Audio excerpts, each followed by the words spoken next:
play 100%. You know, I believe if you got 11 guys that's want to play 100% and sacrifice and get their bodies up for, you know, the other 10 or 11, you're going to have a great recipe for success. Yo, it's your boy Foots. Hey, getting through this draft process has been really fun for me because it's been a objective time. It's not been one where everybody agrees on stuff, and that tension has been really, really good because folks have had to develop more original thoughts, and I think that's important in anything in life. Like everybody being on the same page, that's dumb. Like that's not, that's not realistic. And so with this draft process, with these picks and with these potential training camp battles, I think it's dope that we're not all on the same page on certain things, because guess what? What we'll have to do is just let it play out. You guys heard Micah Parsons in the beginning of the video.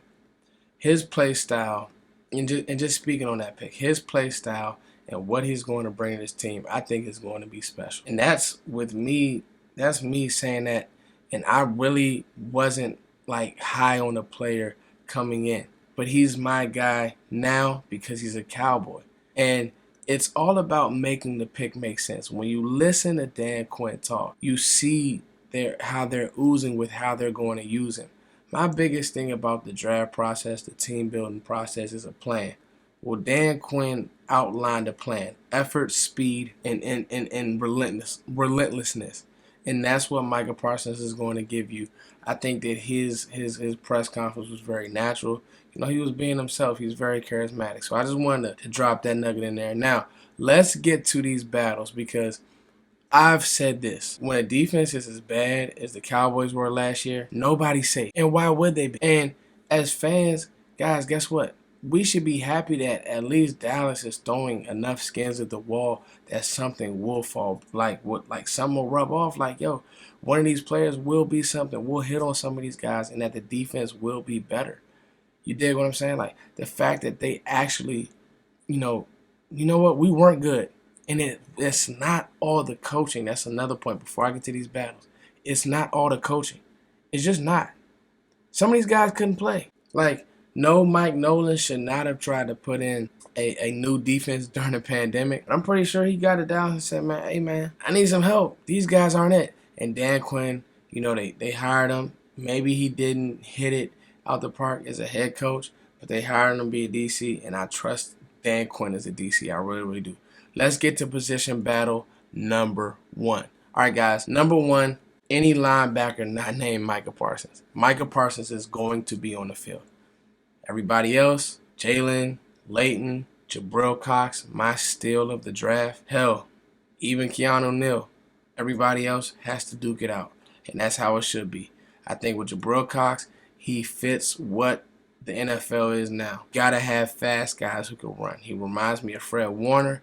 He just has that gear. He's not in no man's land in coverage. So you guys make what you want of that. We have a 260-pound linebacker with neck issues. You make what you want of that, and we just have a Jalen Smith who I'm not going to, continue to beat a dead horse. But the fact is, Jalen Smith is always going to be a tick late, especially with the way the game is being played and the film that's been put out on him. The book is, if you can get him in space, you isolate him in space, he's in trouble. It is what it is. Jabril Cox will not have that issue. So you guys let me know what you think about that battle, because the truth of the matter is, it's not looking good for Jalen Smith. And the writing will probably be on the wall for Leighton Vander Esch too. It is what it is. Josh Ball versus Brandon Knight and Terrence Steele. This is an underrated one, because guess what? I in no way, and I'm going to look into the camera, I in no way condone Josh Ball's off the field issue. The domestic stuff is ridiculous. And I didn't even really like his the way he tried to move past it. So I want to make that very, very clear. It was trash. That being said, I see a player on film that has second round talent. It's clear he dropped because of the off the field issues. Now, Dallas is showing you guys that they want to win, and the Garrett, Choir Boy, Princeton, that's out. So I don't know what this means. I don't know if I would want Josh Ball representing my organization, but I'll say this: he's Doug Free, man. He's steady. His film was really good. His kick steps are nice and choppy. They're not too wide, so he doesn't get overextended. So the only thing I will say is he struggled with smaller defenders, smaller DNs that were able to get his pad level offset. I wrote that down. But other than that, guys, I think Josh Ball can really play. I think right now he's better than Terrence Steele, and he's going to be your swing guy. Like that's you could tell that that's their plan for him. McCarthy talked about that. That's their plan for him. So I'm just telling you, I think he's a good player. Osa, Tristan, and Neville versus the world. That's a battle for me because guess what?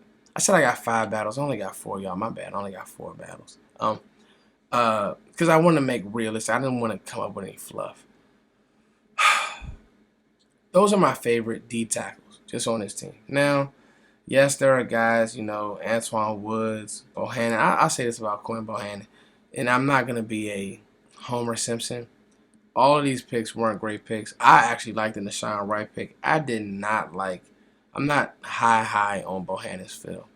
I do see a big guy, but I saw him on the ground too much. I saw him getting washed out a lot. Like, he's a big guy that doesn't always play big in the middle of that defense. So you kind of got to be careful with one techs that are just big but don't come forward. One thing I'll say about Osa, go watch Vach's.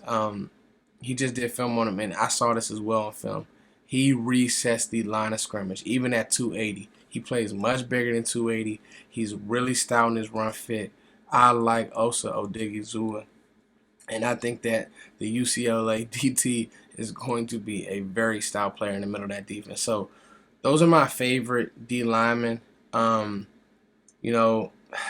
of these other guys, man, it'll be interesting to see how Tristan Hill develops and continues to stay mature. Ryan Marinelli has some issues with some of his immaturity. So it'll be interesting to see because before Tristan Hill got hurt, he was flashing.